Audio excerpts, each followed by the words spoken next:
கலைஞர் தோல்வி அடையும் பொழுது ஒரு புகழ்பெற்ற வசனத்தை சொன்னார். தமிழன் ஏமாந்த சோனகிரியாக, முட்டாளாக, சோற்றால் அடித்த பிண்டமாக இருப்பதனால் நான் தோற்று போகிறேன்.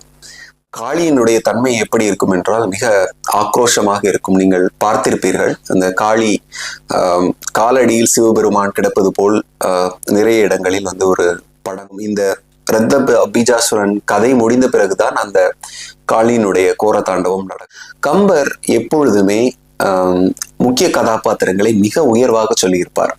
ஆனால் வால்மீகி ரொம்ப பச்சையாக, ராவாக அந்த காலத்தில் என்ன நடந்ததோ அதை அப்படியே எடுத்து சொல்லியிருப்பார். ஒரு நல்ல காரியம் நடக்கும் பொழுது, ராம காரியம் எப்படிப்பட்ட நல்ல காரியமோ அதே போல் ஒரு நல்ல காரியம் நடக்க வேண்டும் என்றால் நாம் கட்டிப்பிடிக்கலாம், முத்தம் கொடுக்கலாம்.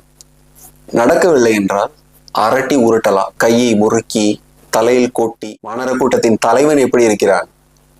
பெண்களோடு அந்த புறத்தில் எப்பொழுதுமே சுகபோகங்களில் திளைத்துக் கொண்டிருக்கிறான் என்றால் அவனுடைய தொண்டர்களும் அதே போல் இருக்க வேண்டும் என்றுதான் ஆசைப்படும். ஆனால் அந்த வானரங்களை வைத்துத்தான் ராமன் சீதையை கண்டுபிடித்தான். அதில் உள்ள ஒரு தூய உள்ளம் அனுமனை வைத்துத்தான் சீதையை கண்டுபிடித்தான். கண்டுபிடித்தது மட்டுமல்ல, பாலத்தை கட்டி இலங்கைக்கு போய் சீதையை மீட்டு வந்ததும் அந்த வானரங்களுடன் கூட்டணி அமைத்துத்தான்.